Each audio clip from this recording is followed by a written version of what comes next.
Sabe, tem uns mistérios na Bíblia que são bem estranhos, para dizer o mínimo. E um dos mais curiosos é justamente este. Por que o diabo faria questão de lutar pelo corpo de Moisés? A resposta, na verdade, revela uma batalha espiritual muito maior do que a gente imagina. Vamos investigar isso juntos. Então, tudo começa com esse único versículo, que está meio escondido lá na pequena carta de Judas. A cena que ele descreve é surreal, né? O arcanjo Miguel e o diabo, frente a frente, num confronto direto. E o que estava em jogo? O corpo do profeta Moisés. Isso não é uma parábola, é apresentado como um evento que realmente aconteceu. A grande pergunta é: por quê? A primeira peça desse quebra-cabeça a gente encontra lá no finalzinho de Deuteronômio. O texto diz que Moisés morre e que o próprio Deus o enterra. E o mais importante, faz questão de frisar que ninguém, até hoje, sabe onde fica esse túmulo. Esse detalhe não é por acaso, é a chave para a gente começar a entender por que aquele corpo era tão valioso. Isso nos leva direto para a primeira teoria, que talvez seja a mais aceita de todas. Ela se baseia num problema que, convenhamos, era bem recorrente na história de Israel: a inclinação para a idolatria. Deus, conhecendo o povo que tinha, sabia exatamente o que ia acontecer se aquele túmulo fosse encontrado. Existe até um nome para isso: necrolatria, que é basicamente a adoração aos mortos ou a objetos ligados a eles.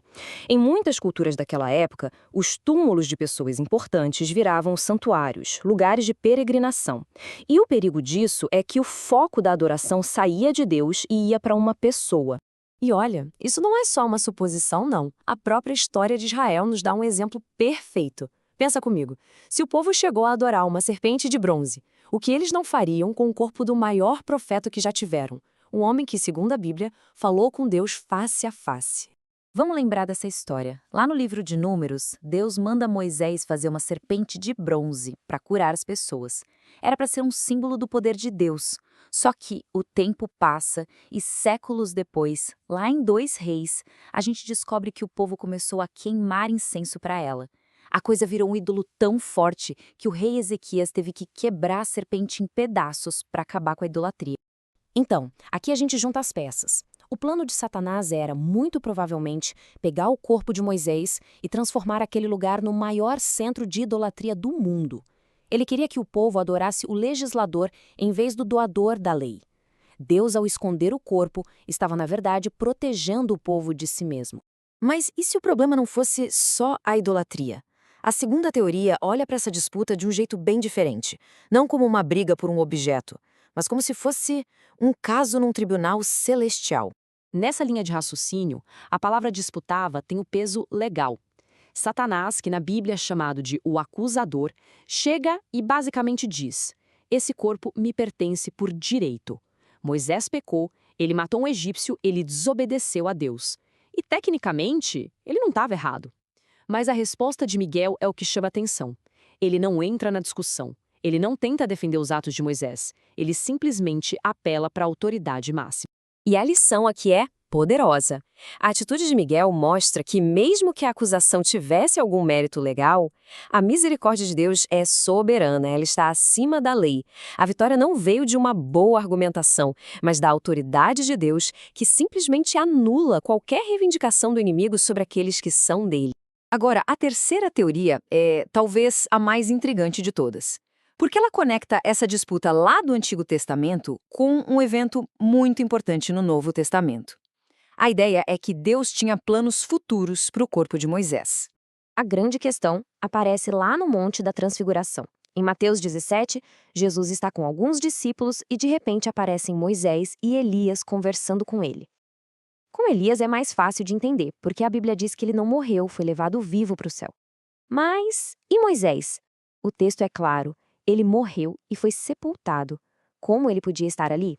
E é aqui que a comparação fica interessante. O destino de Elias foi um, mas o de Moisés, o texto de Deuteronômio, garante, foi outro. Ele morreu. Então, o fato de Moisés aparecer na transfiguração de forma visível, corpórea, sugere que algo muito especial aconteceu com aquele corpo depois da morte.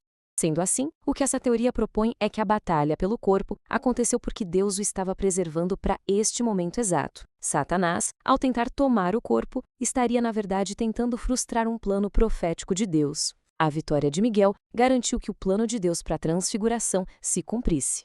Então, a gente tem 3 teorias bem interessantes. Um plano para evitar a idolatria, uma acusação legal e um mistério profético. E, embora pareçam diferentes, todas elas, no fundo, apontam para uma mesma verdade central sobre a natureza da batalha espiritual. No final das contas, essa disputa nunca foi só sobre um corpo. Foi um retrato, em pequena escala, da guerra espiritual que existe desde sempre pelo coração da humanidade. O alvo final é sempre o mesmo: a quem a gente vai direcionar a nossa adoração e a nossa lealdade. E tem uma lição muito prática pra gente na atitude de Miguel. Pensa bem, ele é um arcanjo, mas ele não confiou na própria força. Ele não partiu para a ofensa, não usou de xingamentos, ele simplesmente apelou para a autoridade de Deus. A lição é que a verdadeira força espiritual não está na nossa capacidade de argumentar ou de lutar, mas na nossa dependência do poder de Deus. E essa história antiga é super atual. A idolatria não acabou, ela só mudou de forma. Hoje em dia, a gente pode acabar colocando líderes, ideologias, objetos ou até mesmo as nossas experiências pessoais num status que compete com a devoção que só pertence a Deus. Ao esconder o túmulo de Moisés, Deus deixou uma lição eterna para todos nós. Ele queria que o povo seguisse a lei e não que cultuasse os ossos daquele que entregou a lei.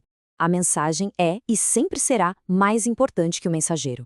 Isso tudo nos deixa com uma pergunta para refletir. Na nossa própria jornada, será que às vezes, sem nem perceber, a gente acaba venerando mais a criação do que o próprio Criador? Damos mais valor às bênçãos do que aquele que nos abençoa?